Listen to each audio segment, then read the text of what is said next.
bersinar di tengah senja.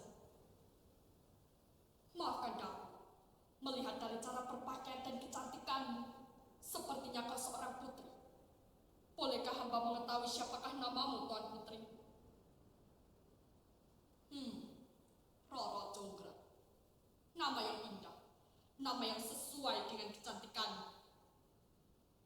Oh, jadi Tuan Putri Roro Jonggrang ini adalah putri dari Prabu Boko yang terkenal gagah perkasa seperti raksasa itu. Maafkan aku, Tuan Putri, tapi kau adalah satu-satunya wanita yang mampu mencuri hati kecilku. Aku jatuh cinta kepadamu. Tuan Putri, sudikah engkau menjadi permaisuriku? Betul. Aku Pandung Bondowoso, putra dari Raden Darmomoyo, penguasa kerajaan Pengging yang telah membunuh ayahmu. Dan ayahmu juga telah banyak membunuh pasukanku. Semua ini terjadi karena sifat serakah dari ayahmu. Jika ayahmu tidak serakah ini memperluas daerah kekuasaannya, maka hal ini tidak akan terjadi. Dalam peperangan, siapa yang kuat, dialah yang berkuasa.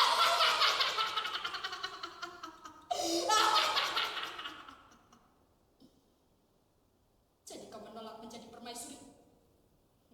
Baiklah. Aku tidak membutuhkan waktu lama untuk menghancurkan kerajaan Boko beserta rakyatnya. Bala tentaraku adalah bangsa jin. Mereka sangat beringas dan liar. Tinggal menunggu perintah yang keluar dari mulutku, maka mereka akan segera bertindak.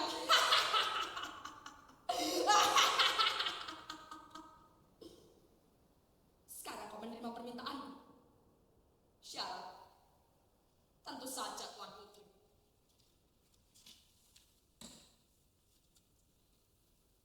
Membuat 2 sumur terdalam dan 1000 candi dalam waktu semalam.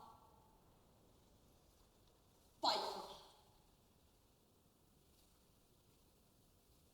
Aku akan melakukannya. Besok pagi kau akan menjadi permaisuriku.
Ya, diam.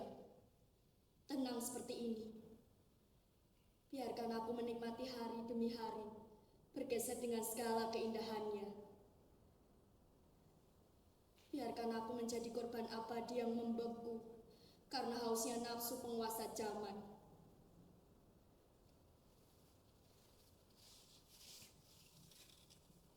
Dinding beku ini pun menolak bersaksi atas perjuangan harkat dan martabatku sebagai perempuan. Aku memilih untuk tetap diam, membeku, sampai tembok bisu ini lebur menjadi debu terkikis zaman.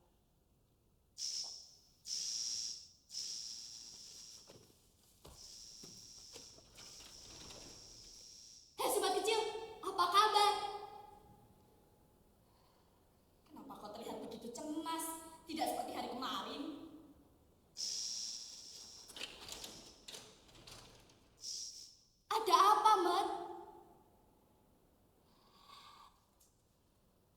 Kau jadi sama saja seperti yang lain.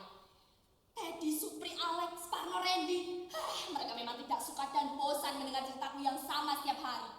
Mereka menganggapku terlalu sombong, tidak tahu diri, tidak tahu diuntung, karena menolak seorang pangeran perkasa yang kaya raya. Lain dengan kau, senantiasa mendengarkan dengan santun, sampai meneteskan air mata yang tinggal sedikit itu. Mat?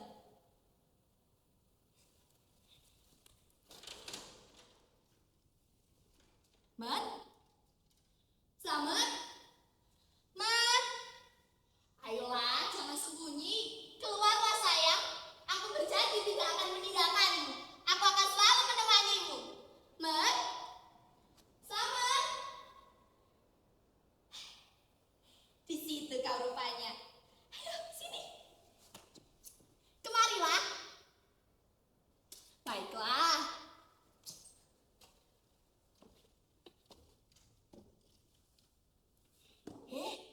Kenapa wajahmu terlihat begitu cemberut? Ayo sini, kemarilah.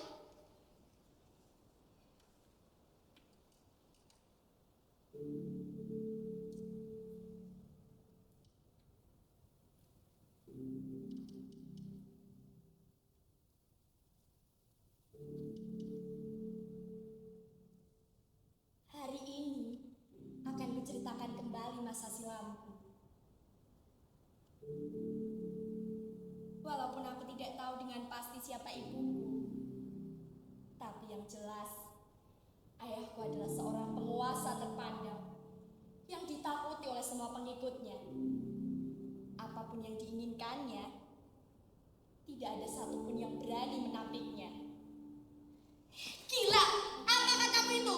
Bukan berarti aku satu-satunya orang yang berani menolak keinginannya. Aku hanya mempertahankan hak dan martabatku sebagai perempuan yang bisa memilih dengan hati nurani.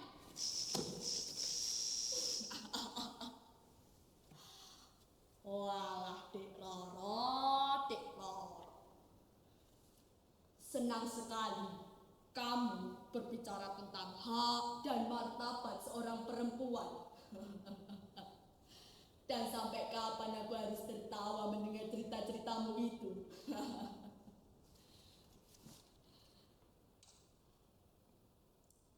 Silahkan kau tertawa sepuasnya. Aku akan tetap mempertahankan apa yang sudah menjadi hakku. Hei, diam kamu, Randy. Kamu yang bisa tertawa dan mencibirku setiap saat. Sekarang kau muncul di waktu yang tepat. Kau juga akan mengajakku sama seperti yang lain. Walah, Mbak Roro yang cantik dan tidak tahu malu. Semua makhluk di jagat raya ini tahu bahwa kau adalah seorang putri dari penguasa Baka yang gagah perkasa seperti raksasa. Tapi bukan berarti kau juga berkuasa untuk menentukan nasibmu sendiri tanpa memikirkan orang lain. Kamu tahu akibatnya. Orang-orang menjadi korban karena lucunya egoismu. Apa sih susahnya menerima pinangan seorang penguasa sakti mandraguna? Lagi pula, Bandung mampu membuat ayahmu lemah tak berdaya. Dasar kau cotengin, kau berani melawanku. Sini kau, mau lari kemana kau? Dasar pengecut, jangan lari kau!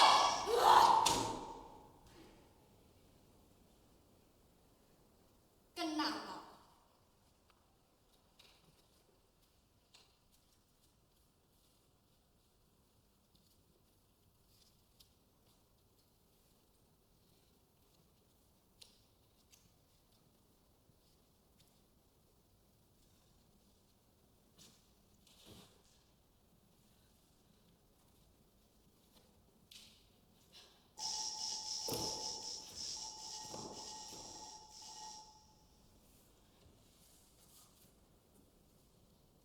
Kita sama-sama tahu bahwa kita tidak punya siapa-siapa di sini.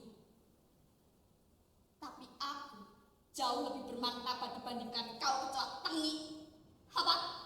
Kau juga mau mengutukku?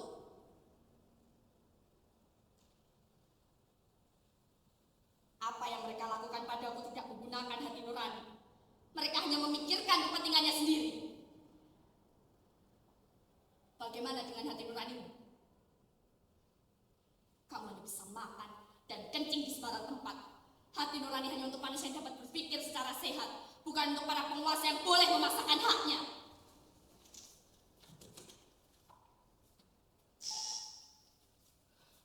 Bagaimana rasanya terkurung di situ? Bagaimana rasanya diputus dari segalanya? Ketika ruang kamu dibatasi dan tak ada yang lain di sekitar kamu kecuali gelap. Kamu akan mulai meronta. Kamu ingin diperhitungkan. Kenapa cuma orang lain yang dimanjakan? Hei, dengar sobat kecil. Bagaimana kamu bisa meronta kalau kamu tahu semua itu akan sia-sia? Apa? Kamu maksud untuk lawan? Gila.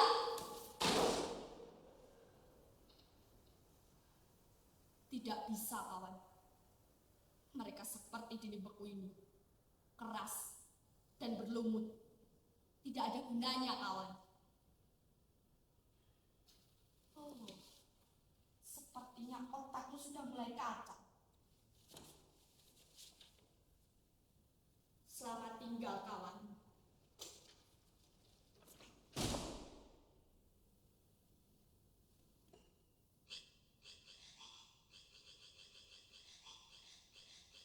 Parno, apa yang telah terjadi? Kenapa nafas ngos-ngosan seperti itu? Ayo sini, duduklah. Ya.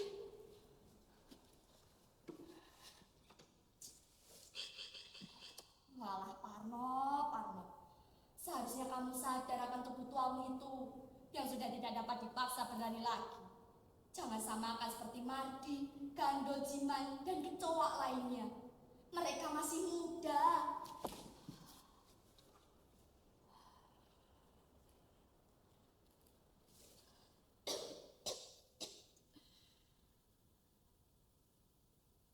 Dari ujung lorong, aku melihat dan mendengarmu kembali menceritakan masa silammu. Aku sendiri sudah bosan mendengarnya. Rasanya aku ingin keluar dari sini. Tapi aku takut jika aku keluar, di luar sana pasti aku akan banyak bertemu orang sepertimu. Setelah itu, aku akan jauh lebih merasa terkutuk dibandingkan kau, Roro. Alah, Parno, kamu ini lucu sekali. Tidak semua orang di luar sana sama sepertiku. Semoga selama aku dihukum di tempat ini, tidak ada lagi orang yang semena-mena memaksakan kehendaknya dan merampas orang lain.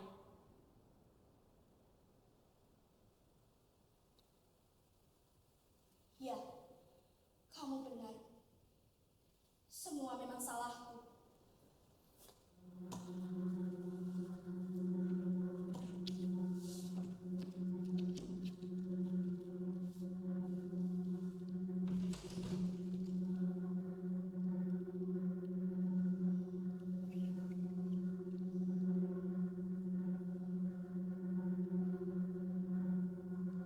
Ayahku memang seorang penguasa kokoh. Karena keinginannya memperluas daerah kekuasaan, maka perang besar tak dapat dihindari.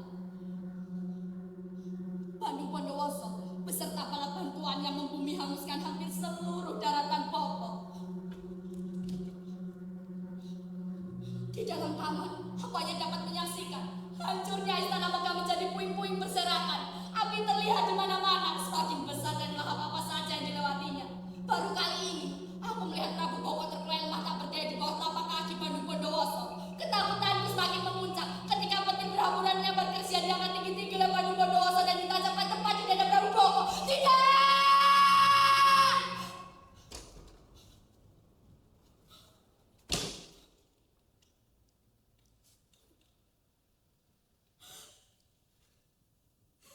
Ayah, Prabu,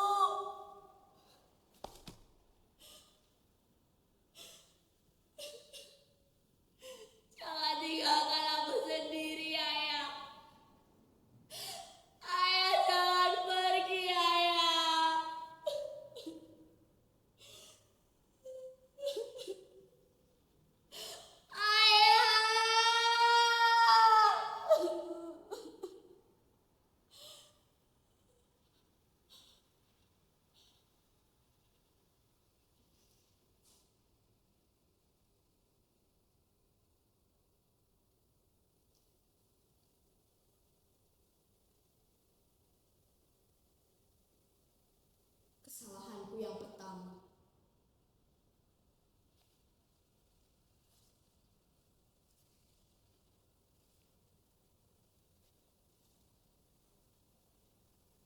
Tidak menolak dengan tegas permintaan Pandu Bondowoso untuk mempersuntingku menjadi istrinya. Walaupun dalam hati kecilku, tidak mungkin aku menerima pinangan orang yang telah membunuh ayahku.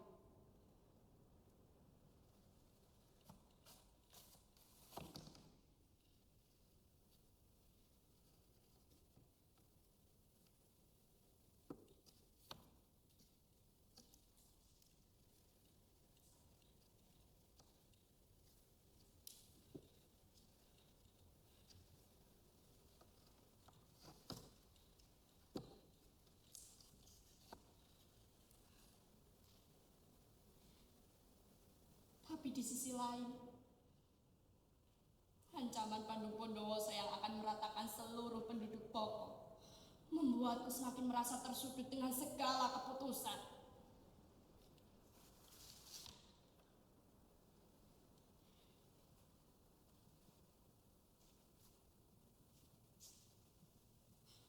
Mengapa harus aku yang menjadi korban dari kekuasaan?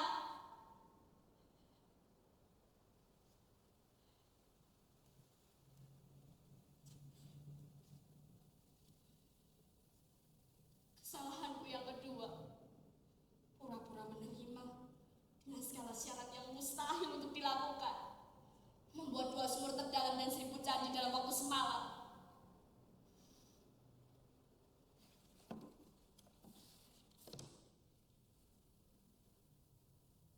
Tapi dugaanku salah besar. Seorang Pandu Bondowoso mampu melakukan itu semua dalam waktu yang sangat singkat.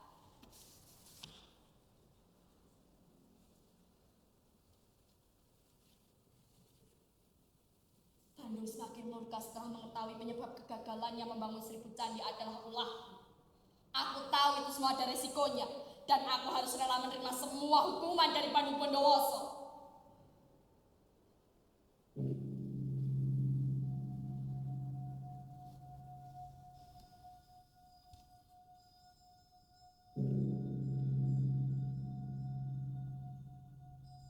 Biarkan aku tetap di sini, menjadi waktu yang terus berdetak, berjuang mempertahankan hak dan martabat seorang wanita untuk menentukan nasibnya dari para penguasa tahta.